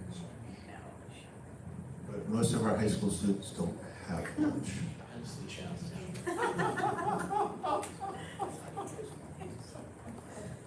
So basically, the only kids who get detention are kids who are slackers who take lunch. There is detention after school as well. I would say it is most often given and served during. And how many students do we think get detention a week? Do I need more than my hands to count it? Do I need my feet also? The detention Possibly. supervisor retired about 2 years. Oh, Maybe we should get a presentation from he or she at some point. Excellent. If they don't take lunch and it's after school. There is after school, yeah, there's after school detention, that does exist, yes. It exists. That's like should. It should exist. It does exist. But I'm working with Steve. What? blaming you. I'm choosing my words. Oh, fair enough. I was just asking if there was breakfast. No, we don't have that. no, we don't have that. No, not yet. I like that. I like that not yet. That's very, very encouraging. Well, the superintendent, we can get some statistics for the board at least on detentions, in-school suspensions, whatever. This teacher disciplinary removal of disruptive students seems very complex Do people understand it? It doesn't happen, I don't really understand it, but it's the law and it's required to be in the code of conduct. I feel so much better now that you don't understand it. It's very convoluted, and if there really comes a situation in which a teacher needs to remove a kid, chances are a higher up sanction is going to probably occur, such as a suspension. Okay, with all my questions about suspension, we could talk about some other time. I am fine. Anything through page 32? What is the difference between a firearm or a weapon? Bringing to or possessing a firearm or weapon? Well, a knife's not a firearm. No, but a firearm is a weapon. Yes, a firearm is a You weapon. just make a weapon. Anyway, I like page words. 30, that's fine. Yeah, it's Page That's 35, words. discipline of students with disabilities. When you determine if the infraction is related to a disability, that's basically the hurdle there? You determine whether or not... It's a two-prong analysis. It's the first prong is whether or not the charged conduct is related, or is there a nexus to their disability. And then the second prong is whether or not their IEP or 504 was properly carried out. It's law. It's law. It's not Steve Goodstead or Ingerman Smith or Ingerman and Smith. It's the law. I jumped to page 42, unless anyone has anything else. Report shall be, this is about corporal, I don't know, what is this about? Corporal punishment. Corporal punishment. It was just, report shall be submitted to the Commissioner of Education on or before January 15th and July 15th of each year concerning complaints about the use of corporal punishment during the prior 6 years. And then the next paragraph says, we'll file all complaints about the use of capital punishment with the Commissioner of Education, with the Commissioner's regulations. Is the Commissioner's regulations the first paragraph and we don't need the second paragraph? Or the second paragraph and we don't need the first paragraph? And this is, I feel like I'm calling back to someone who wants to be calling you, bringing that up. Moving on. We'll deal with that with comments over the next 30 days. I was just gonna say though, it's two separate things. One's about the reports have those time frames. And the second paragraph is just talking about complaints. Yes, we could probably consolidate that into one paragraph. Yeah. Okay.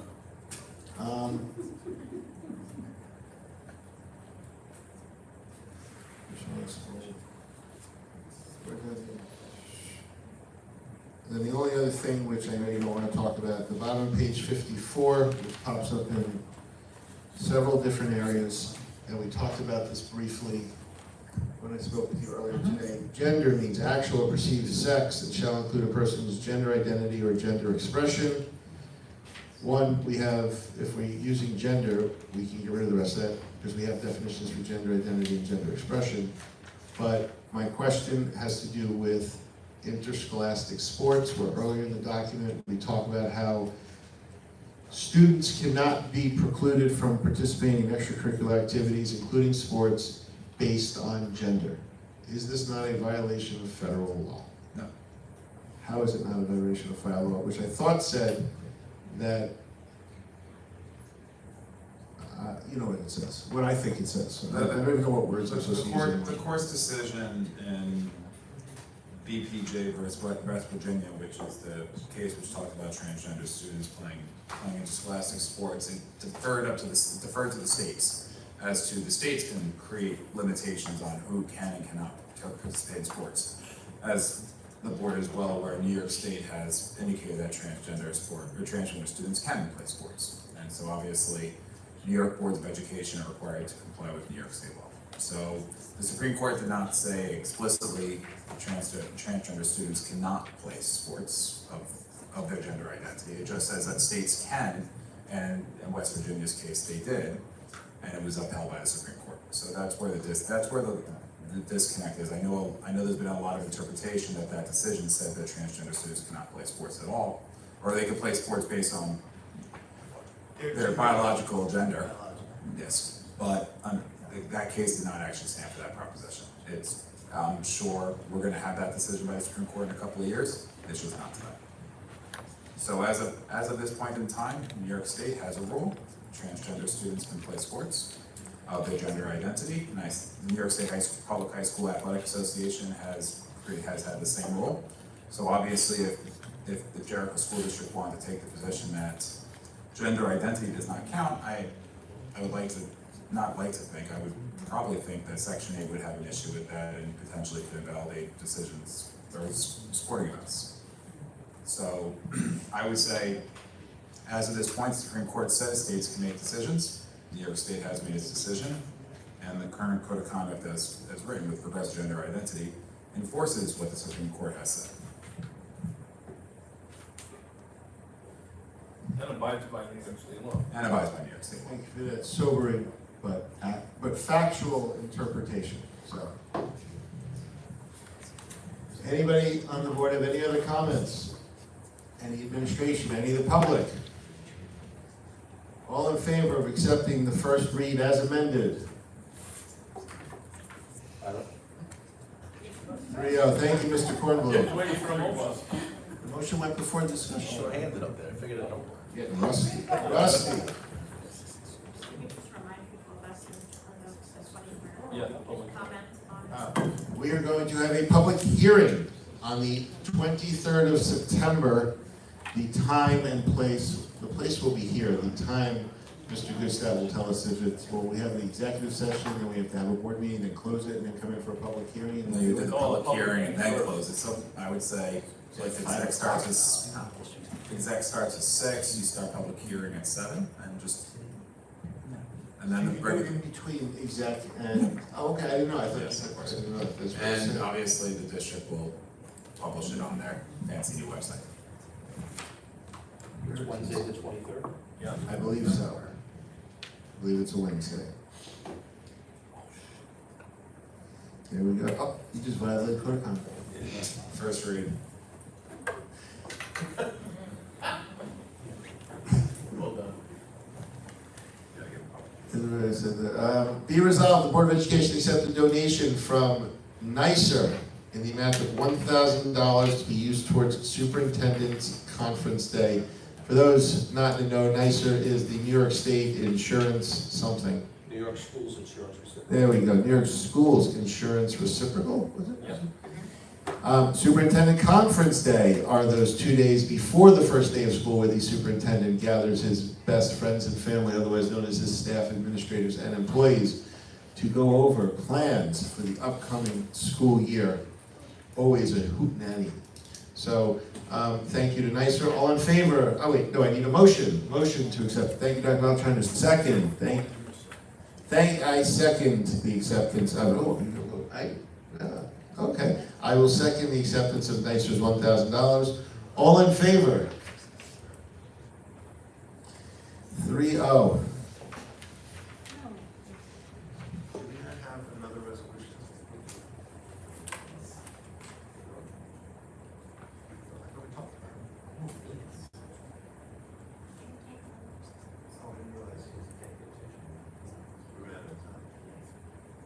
Okay, we're gonna finish our thing, we're gonna do executive, and then we're gonna come back. Okay, we will keep moving on. Schedules. Skip the last one, the last resolution. What was the, oh, sorry. Recommended motion, be resolved, the Board of Education authorizes the superintendent of schools to make hiring decisions without board approval for emergency hires, with the understanding that the Board of Education must still then approve the hiring of said employee. Do I have a motion? So moved. Thank you, Mr. Judge. Second, I'll second it. Let's move along. Discussion, would either Mr. Goodstad or Dr. Kravitz please just explain this quickly? Sure. In the past, well, in order to be really compliant, the best practice is always to have a board resolution to approve all employees. Sometimes there are employees who need to start because we have interviewed someone, and the best course of action is for the board to take action. Since that can't happen, and we want the classroom teacher or whoever we're missing to be filled, that position, I'm asking permission that in the meantime, I approve someone, and then at the next available meeting, they be on the agenda. So many times districts do this, particularly in the summer when you have less Board of Education meetings. I know this is a practice that's currently in place, but there is no board action approving me to do this. So I'm asking the board to approve me, to allow me to do that function that is currently in existence. Then just to clarify, basically what happens now is there's an offer and they'll there'll be basically a retroactive appointment that they'll start, but the board's not meeting for 2 weeks. So this is just giving Dr. Kravitz the authority to do what has been done in the district since the beginning of time. And again, with the understanding that if the board does not approve the appointment, then the person is no longer employed, because obviously the board has to act on superintendent's recommendations. But this is not going to be utilized, it's for emergencies only, for the situations. It's not going to be that Dr. Kravitz can pack hiring with whomever he wants and get one over on the entire community. It's, the board still has to approve everybody. And if we don't, the person is terminated. Correct. So Dr. Kravitz, do you anticipate any hiring in this emergency situation without at least notifying us? So, For example, I need to hire X, Y, I need to hire this position, we've interviewed, we wanna hire her. it happens regularly now, Yeah, including for substitutes. yeah, So right now, if we need a substitute, they come in, they say, I'm ready to work, and there's an opening tomorrow, we don't have any subs. Legally, I should not be hiring that person. no, So I'm anticipating it to happen. I can let people, as a process, I can let the board know in a weekly update and say, here are the people we hired, if there are any this week. But it happens currently, but I am not officially authorized to do it. No, but he's saying, No, would you I'm envision o- sending an email? Yeah, I'll do it, I can do it every Friday, these are people, if it comes up, that I've hired this week, so you'll be aware of it. yeah, I mean, If you want me to do it. no, I don't need that in the resolution, I would just, certainly for substitutes, I wouldn't be as critical, but certainly for somebody that might be full-time or probationary person, I at least wanna get a heads up. That's fine. Yeah, but I don't need that in the resolution. And So- he sent every Friday because he sent out an update. Yeah. Anyway. So, but for any, so you said for any full-time No, employee, but you want it in the update, or you want an email that day? That was the only, you don't care? Yeah. An update at Like to least know we get at the time that we get notified, at least within a couple business days, if not before. Perfect. We had to vote on this. All in favor? 3-0, thank you. Schedules, as always, we're gonna take them together. Be resolved, the Board of Education accepts schedule business affairs little I-1 general fund wire transfer through Human Resources Schedule T designation of textbooks. So I assume that schedule actually belongs in curriculum and instruction. No, it's always that. Textbooks are in, okay. That one, Then, under Human Resources, textbooks, there's a textures. No, Peter puts that on. Okay, couple of questions. Oh, sorry, go ahead. I did not get to see schedule E3039, it wasn't there as a projected room, so I don't think I can vote on. 3039. That was one. EMS Academy. That's the EMS Academy. It should have said that. It did Oh, say it it. does. This is part. What? Timing and part. Oh, sorry. It's okay. So basically, we're working on the agreement. There's a hiccup on a little of the language that we're trying to iron out, but obviously this is for a program that's going to hopefully be in place for the beginning of the school year. So it's just educational law 2D language. That's kind of. So to Thomas' point, should we be pulling that out, or we should still be approving? Again. Because we're saying it's pending your approval, so we're approving it pending you saying it's okay, and we're Yes. saying there's nothing in there that we should be concerned about. Well, I'll tell you that when I'm not concerned about anything. Until then, I'm still concerned, which is why we're still dealing with it. So, Did you see it?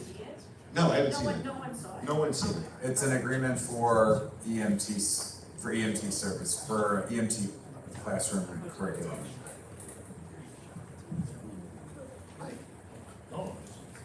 Oh. Victor, could you, I think there are two really good things on this, general business agenda that I think people would like to hear about. That I think you're most aware, the Bloomberg agreement and what that is, and the Jericho STEM Academy agreement. Sure, the Bloomberg agreement is what we added to the budget for the first time this year to get Bloomberg terminals in a classroom. And the agreement is with Bloomberg. The attorneys have already approved the agreement, which is on the agenda. And once approved, we're in the process of getting the 3 paid terminals. They were on their way. And then the 9 free ones in addition to that. Once the 3 are here and installed, the 9 free ones will be ordered. And we'll have a classroom, I believe it's across from where Mr. Larkin's office is, across from technology, will be the classroom. We've already ordered a ticker, so we're getting things in place to begin the program, which initially, correct me if I'm wrong, but it's going to be part of a few business courses. Again, I think that's, for those still listening, part of our plan and part of the legacy here, getting Bloomberg, Wall Street boxes that have, catapulted the business community for a long time. That'll be part of our business program. Good news. And the Jericho STEM, again, late in the game through the state budget, towards the end of May when they finally approved it, they increased the allocation per student from $5,400 to $10,000 for universal pre-K. Traditionally, we had anywhere from 3 to 5 classes at the Ratner-Seaman Elementary School. This coming year, we'll have 4 there. But being that we got the additional dollars, we went out to see if there were any community-based organizations, CBOs, that would be interested. Jericho STEM responded to the RFP, and they could fit up to about 16 students. And The contract, I think, said 12.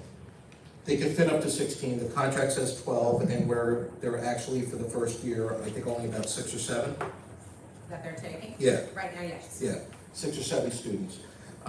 We explained at the beginning, they're very excited about it. This is the first transition year, and again, it was very late in the game because that's when the state approved the additional allocation. We're hopeful next year, we're gonna look at our spaces, and if we could extend it where we have an empty classroom at Jackson, an empty classroom at Kaniak, we're gonna try to maximize it internally as much as possible, and then also get Jericho STEM on earlier, where we could plan accordingly. And once we do the lottery, again, who's ever first, do you want this building, and Jericho STEM, and we'll just work in that order as parents sign for it. So at this time, we have no wait lists for pre-K. That's fantastic. And is there any, so this goes on over at the JC. Yes. Is there any Jericho School District supervision, oversight, or monitoring? No. Great. I'm doing some curriculum stuff with them when they begin, just to align them with the program that's in the present, in our. But to your question, we're not gonna have any staff there on any temporary or permanent basis. So the parents are responsible for determining whether or not, next year, will be responsible for determining whether or not they did that program or the scope program here, and, good, increasing everyone's pre-K. To Mr. Checkler's point, and I'm sure Dr. Sundberg is out there listening, we look forward to a presentation this fall about our entire business curriculum and how our new Bloomberg machines fit into that curriculum. Also on this schedule, there was a use of facility schedule in here where it listed all the properties that were available for use, but it didn't list any organizations that were applying to use them. Was that intentional? I am not sure. Okay. No, Mike had given, his regular secretary's not here, so it might be the way it was. Yeah, no, 'cause it didn't have any of the organizations that were requested, it just said, these are the properties, these are the days, these are the hours they're available. So, I think online it's there, I think it's a wide page that comes. That's how it normally is. Yeah, that That's appears how it on the normally is. second page. Because I did see, it does have a list. Wasn't enough room on the right side of the page, so it appears on one page down on the Who website. would have thought you'd be the technology guy here? We'll correct that for next No, year, apologies. I'm not a technology guy, but I did read it all. On here, there's also the approval process for a new AP biology book, and there you can see the analysis that our staff goes through when selecting text, which also leads me to the idea that I look forward to, or the board looks forward to hearing more about this process in this department and other departments during a presentation later this year. Final thing on these contracts. In here, we have our 2 BOCES contracts. Are we ever gonna get any information that we talked about last year about how BOCES charges us for things? Like, I think the last question we were talking about is, we were talking about, some information on computer hardware, and that while we were getting it, we were buying it through BOCES, and we all understand that the state subsidizes purchases through BOCES, so we're able to get money back. The issue is, how much is BOCES charging us up front? We're paying our membership fee. Anywhere from 15 to 19%. They're marking it up 15 to 19%. The administration fee that they charge is anywhere from 15 to 19%. For everything or just for computer hardware? When you say everything, so not for BOCES programs where we send students to, but any service, any purchase that we make, those are the ones that would get charged, not on programs like where we send the students. There's no, whatever the fee is for that, that's the fee, because they're running the program, it's their staff. So they're not getting. And what's our reimbursement factor from the state? I'm gonna say on average overall, and again excluding BOCES placements, because we receive state aid directly, not through BOCES, on BOCES programs. So excluding the 1.8 million that we spent sending students to BOCES, everything else on average is about 43% for Jericho at the moment, and that changes annually. Got it. And have we ever asked, as we talked about last year, for a reconciliation from BOCES as to what that 15 to 19% represents? It's, well, it's the administration fee. No, I understand that, but as we talked about before, for them to buy us, how many Neos did we buy, Mr. Larkin? A couple hundreds. So we bought a few hundred Neos. Again, I'm not sure that's a 20% type of item where. You're right, it's 15 to 19. Where it's, I don't think it's a 15% item. I'm not even sure it's a 10 or 5% item. Like we paid our membership fee. Costco charges me a membership fee, and then they sell me stuff 1 or 2% above wholesale. Why is BOCES doing this? Well, I can say it's an administration fee that they add on. Okay, well, we would love to hear from BOCES. Not because I don't want to say it, it's because that's what it, it's Oh, just an I administration fee. So I it's fully like it's clear. understand. So we pay them 15 to 19%, the state gives us 40%, and that's where BOCES gets their funding from, and so we get to save money and keep buying through BOCES, because we take the 15% markup, we save 40%, so we're still saving 30%. Okay.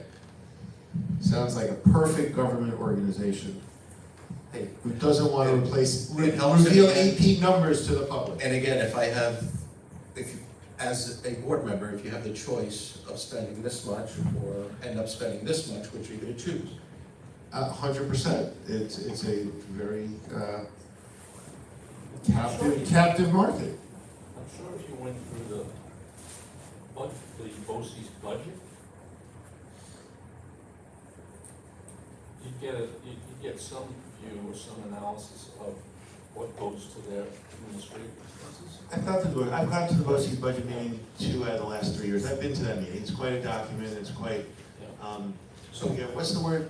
Bloated. So, Mr. Perlman. Yes, sir. The 2 documents that you see here, we put it on every August. It is the Yes. final reconciliation of what we spent through BOCES for every area for the 25-26 year. And then the initial is the 26-27 year, what we anticipate spending in the 26-27 school year. And then next year, it'll be, Look, as you said, as a board member, the responsible thing to do is to find the cheapest method of purchasing. This corollary, the second part of that is going to be, do we ever have a conversation with BOCES about why they're charging a 15 to 19% when, our technology department was the one who said, we want to move to Neos. Our technology department, our administration is the one who spoke to Apple and said, we'd like to buy a few hundred. And BOCES basically said, okay, I'll write the ticket, and you know what, we'll all make money here. And we've never actually had any conversation with BOCES. I'm not sure it's as simple as the way you just explained it, but I know Mike did speak with them a couple of times, and we did purchase some directly this year, correct? Yeah, we split we split a few different purchases. Some went through BOCES and some went directly through Apple. So And we I were able. apologize for asking and putting you on the spot, given that we usually don't, I never do that, put people on the spot. Why? What was the benefit of buying some directly from Apple if we're getting 40% back and only a 15 to 19% markup? It had to, well, it was a way that I was able to get more of the product. So like, for example, we had to cover 9th grade and we also bought teachers, right? So in order to get to that quantity with the amount of money I had, I was able to, purchase one lump of that order through BOCES and then save some money to, because of that 18 or 17% fee. I was able to get more laptops by going direct. So I split that funding and plus. Just to explain that a little further, normally the BOCES hardware, we purchase in the spring for the following school year. And we already used the allocation in the spring to purchase what we're doing for this upcoming school year. But being that we're making some transition and buying NEOs for the 9th grade, we purchased additional this summer after July 1st, which meant that we had to get it quicker than when we purchased it in March. So being that we did, I'd like to get back on the schedule of buying for the following year in spring. It works where we don't have to worry about getting product in 6 weeks. And that's the way we've done it all along. But being that we're increasing the NEOs this year and putting them out a little quicker, not only did we purchase in the spring through last year's budget, through 25-26, we purchased in the 26-27 BOCES budget some upfront, which will give us a little less dollars in the spring when we purchase for next year. But in this transition, we had to. If we were going to do what we stated we were going to do for opening of school this year. So we couldn't get the machines, we couldn't get enough machines. In the spring. Fast enough, in the summer. In the spring, we only had a certain dollar amount, and it was definitely more than that. So we kind of used the spring dollars and the 26-27, some of the 26-27 allocation in the summer in order to get it. And again, 6 weeks is not a long turnaround where we felt comfortable getting it all through BOCES. But was the issue that BOCES with their 15 to 19% administration fee couldn't get us the product because they didn't have access to it? Or we didn't have funds available under BOCES? We had funds, again, we usually do it through BOCES in the spring, which gives us plenty of time. We don't have to worry about any backlog. Okay, so it had nothing to do with the funds, or it was basically, we needed it on short terms, and at a 15 to 19% markup, BOCES couldn't get it as quickly as Mr. Larkin was able to get it directly from Apple. No, I mean, I did put a significant a significant part of that purchase was done through BOCES, but then, I did order extra directly because the money that I had available wasn't in the BOCES budget. It was in more of an equipment budget, so I was able to use that to purchase it so that we would have enough going into the summer. And I also suspected that there was going to be, shipment issues and the price went up. So we were able to get all of those devices at a cheaper price, and we got them delivered in the beginning of the summer. Whereas right now, there's a lot of those devices backlogged and they're not going to get them in time for school. And this is also for iPads as well. We're not necessarily blaming BOCES or anything like that. Yeah. I know, it came off that way, so I want to explain a little further. Mr. Larkin felt more comfortable getting it from a couple of sources to make sure that we were going to get what we needed for the opening of school, period. Understood. BOCES did not tell us, no, we can't get it. Yeah. So just to be clear. Okay.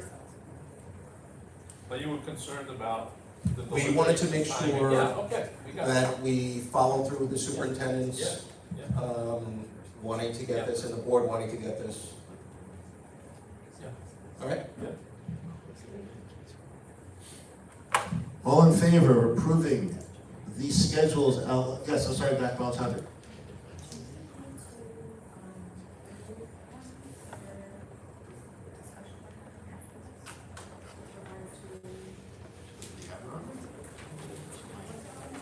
Think it's a walk.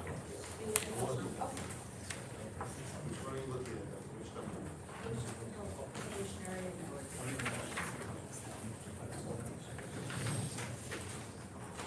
no, it's not. No, it wasn't on this. All in favor of those schedules? Pending attorney approval, we're trusting Ingerman and Smith, not Ingerman Smith. Ingerman Smith. Okay, as promised, we are now, do I have a motion to go into executive session to discuss a student issue and a matter of personnel? I have a motion. Motion. Thank you, Mr. Chekla, second. Thank you, Dr. Balachander. All in favor, just discussion. We will potentially, and I will say probably, come out and have some real business to vote on when we come out. When we come out, it should be very brief.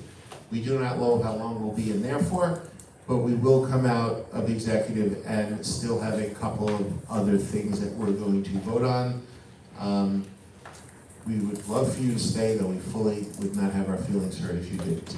All in favor of going to executive? 3-0. Thank you. Right here. Yeah.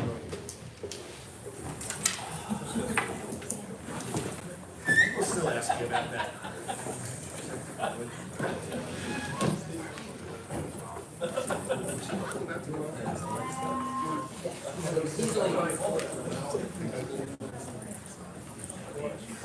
Good, good, good.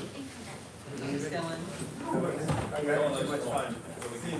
He was his suggestion, he said, ask Dylan. He said, that's a great idea, and he answered very well, as I expected. By the way, if you don't know, don't worry about it. Nobody can still count. That's what happened. Thanks, Dylan. See you.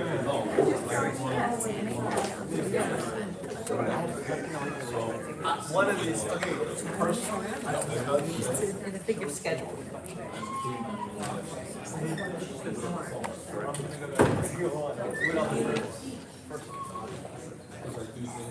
I was a little bit. Not yet. Anthem was the last one. Good luck.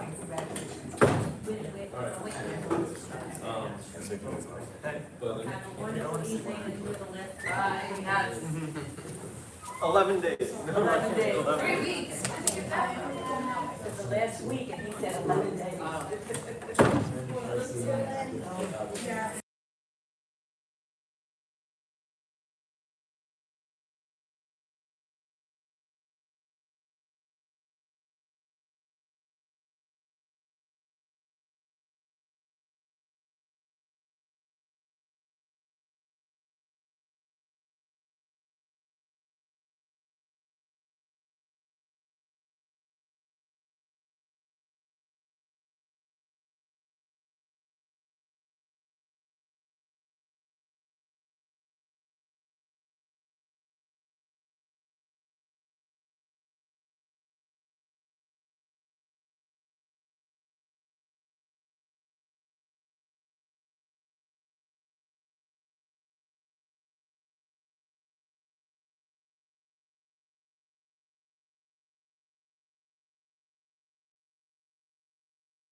trust her more than I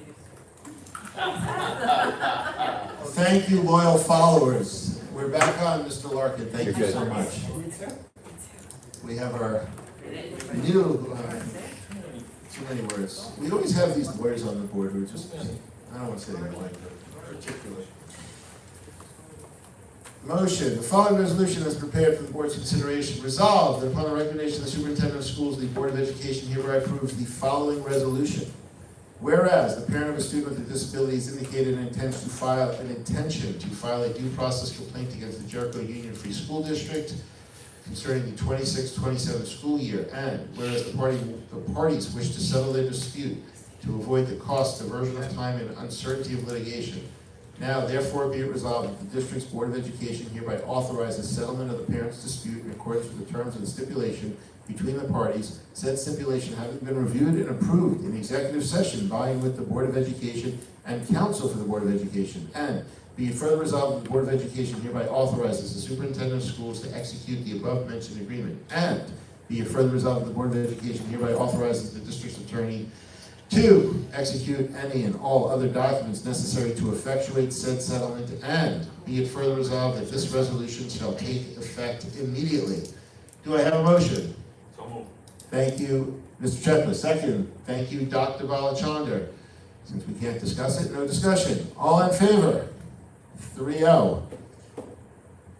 Unless my fellow board members, superintendent, or anyone else here wishes to say anything.